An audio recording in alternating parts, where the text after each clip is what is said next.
টাকা বেরোয় না পকেট থেকে। আর চোরগুলোকে দিল্লি নিয়ে যাওয়ার জন্য বড় বড় জেট প্লেন ভাড়া করে A to Z চোরেদের, দুর্নীতি মাখা চোরেদের, ডাকাত সর্দারদের নিয়ে চলে যাচ্ছে দিল্লি।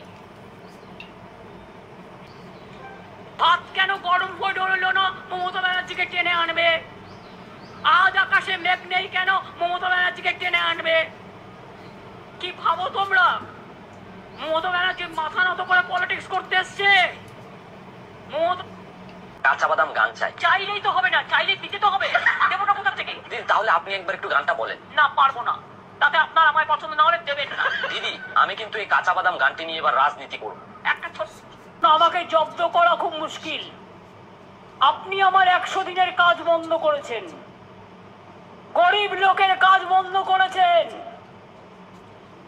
জানেন তো আমি কিরকম চিজ মানে মাখন নয়, আমি কিরকম মানুষ। আমাকে আপনি ভালো করে বলুন, ভাই আমার ঘরে একটু রান্না করে দিয়ে যাবে, আমি হাসি মুখে করে দিয়ে আসবো। কিন্তু আমায় যদি বলেন তোমাকে আমি ভাতে মারবো, তোমাকে ভাতে মারতে গিয়ে বাংলার মানুষকে ভাতে মারবো, তাহলে জেনে রাখবেন ধান আমরা জন্মাই, চাল আমরা জন্মাই, আলু আমরা জন্মাই, সবজি আমরা জন্মাই। আমাদের ভাতে মারার ক্ষমতা তোমরা কেন সারা পৃথিবী এক হয়ে গেলেও তোমরা আমাদের ভাতে মারতে পারো না?